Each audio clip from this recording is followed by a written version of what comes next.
Hey everybody, today's video I'm just going to update my cost analysis between lumber and ICF. Lots of things are changing in the market, with oil prices affecting the prices of plastics and resins. Lumber futures coming down, but maybe not at the lumber yards yet. We're going to kind of look at that today. Just wanted to kind of show you, we were so buried when the weather finally started turning with work that we could probably work 24 hours a day and still take a month to get caught up. So not to mention I managed to get COVID for the second time in 5 months. I don't know what's up with that.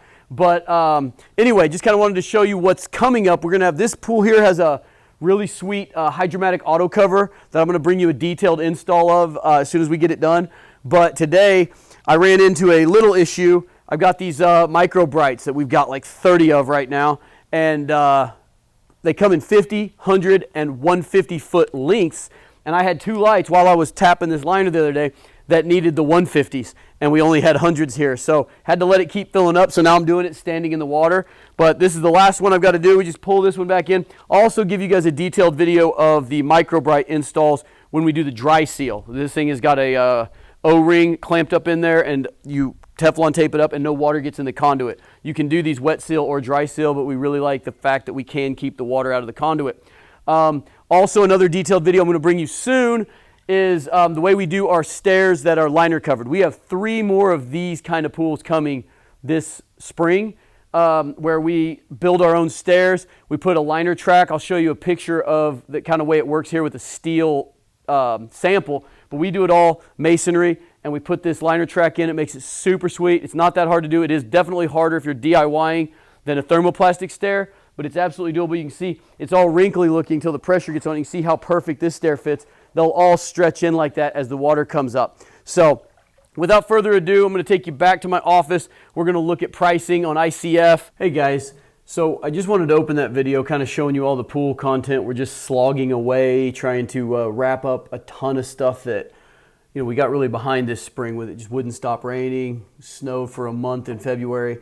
But now that we're kind of getting caught up or starting to get caught up, thought it was a good time to do another update. We try to do like once a quarter and compare it to lumber, just material to material. Labor, especially for ICF, can really be all over the board. If your market has one guy and he's really well known and there's nobody else, he can charge whatever he wants right now. It's why we do a lot of training and stuff, because the sooner the market has a acceptable number of proficient installers, the quicker the labor is, at a fair market rate. So if you guys remember the original videos that I started doing on this, I would set up like 6 ICF blocks, making a 4 foot by 8 foot panel of a wall. And I would also build a 2 by 6 wall with zip board on it and zip tape. And we would compare the prices of, just a cross section of a little chunk of wall, 4 foot by 8 foot of a house, and see how that was. All the way back to March of 2021. And prices were very close to on par, only like $5 or $6 different between the two walls, which historically there was probably a 20% difference in those walls. When I say that, I mean the wall cost, not the cost of the overall house. That is typically probably been around 5%. Historically speaking, that ICF would add to the entire project. If you had a $200,000 house, it would add about $10,000 because your outer wall is the only thing that changes. Everything else is the same. But over the last couple of years with lumber's roller coaster, it has been on par at least 2 different times where ICF was about exactly the same, including just a couple months ago. But with lumber futures falling, thought it was a good time to revisit real quick. And so if you guys remember back in March, to do a 4 by 8 wall with zip board, you're going to need 5 2 by 6 8 footers. 4 studs and a top plate, double top plate. They were $14 per, so that would be $70 for your 2 by 6s. Zip tape was $30 a roll. We divide that by 5.5. So typically a good multiplier is 5 to 6 sheets per roll. So if you got 100 sheets of zip, you're gonna need like 20 rolls roughly of tape. The zip board was spiked.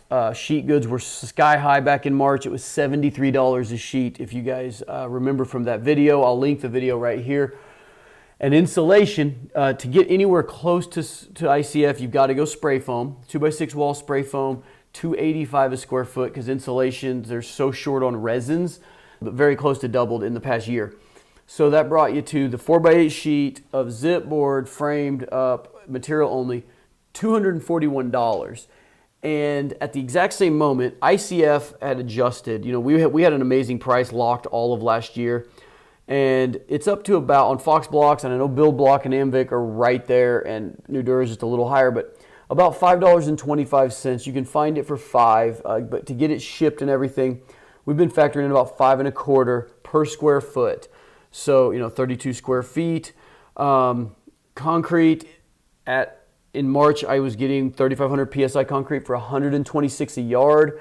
You use 0.59 yards to fill up 6 inches by, 4 foot by 8 foot, 32 square feet, takes 0.59 yards. Worked out to $75 to fill it up with concrete.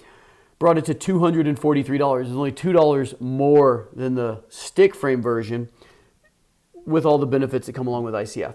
So that was, it was a little disappointing to me. Honestly, I want lumber to be cheaper. I build things, there's still lumber in the houses, and it seemed very unsustainable to me that, back in January, there was a, 20% difference. I think, the lumber was down around $193 and the ICF was basically the same as $243 back then. So you had, $50 difference, and it went all the way away in 2 months. It went down to $2 difference, which is the sucky thing right now about lumber being so volatile.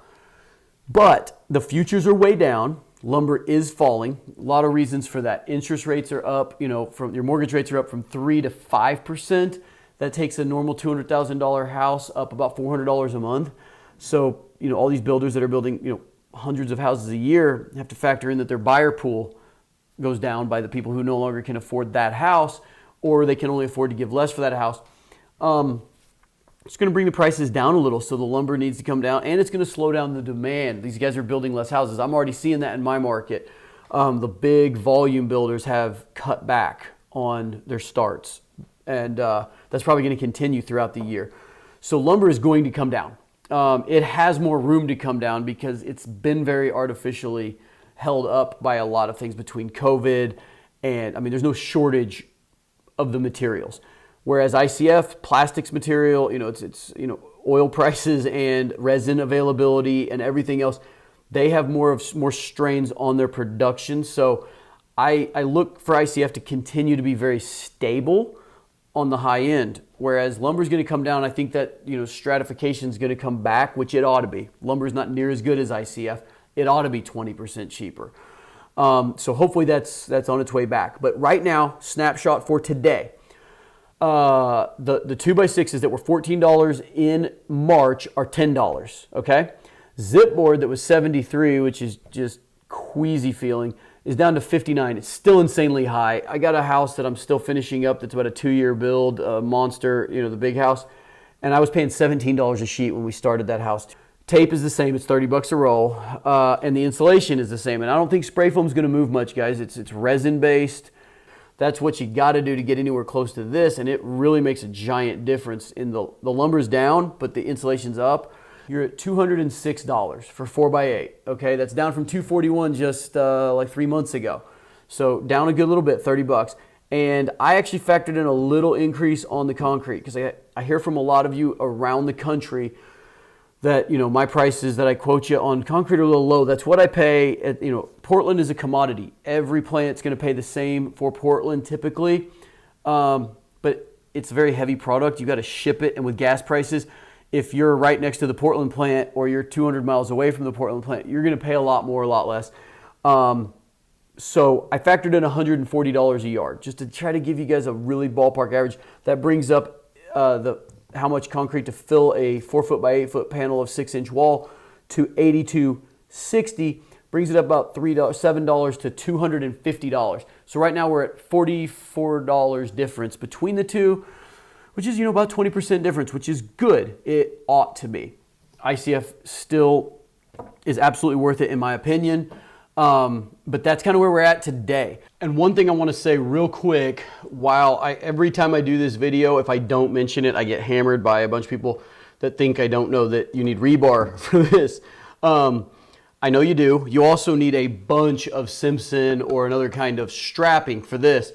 And because depending on where you live geographically and what municipalities, the strapping requirements can vary a lot. I give the analogy that if I build a 4,000 square foot house in Springfield, Missouri, I could probably get away with $500 or less in strapping. If I build in Dauphin Island, which I'll link a video to a couple houses I built in Dauphin Island, where even in 2016, there were $7,000 in straps per house, hurricane zone, everything else. You're in a seismic zone. You'll spend far more in strapping than rebar in those areas, because a typical house of that size is going to take, $2,000 to $3,000 in rebar. Also, you have options with rebar. You can go helix, which is similar in price to rebar. However, there's no labor involved in it. You just throw it in the truck and go. The big option that we're using anytime we can right now, depending on what municipalities have adopted its, use, we use a lot of like Gator Bar, your fiberglass rebars. Really, really like it. And it was a few months ago, it was about the same price as steel. Steel keeps going up. It stayed pretty steady. And right now it's like 60% the cost of steel rebar, and it's stronger, tensilely.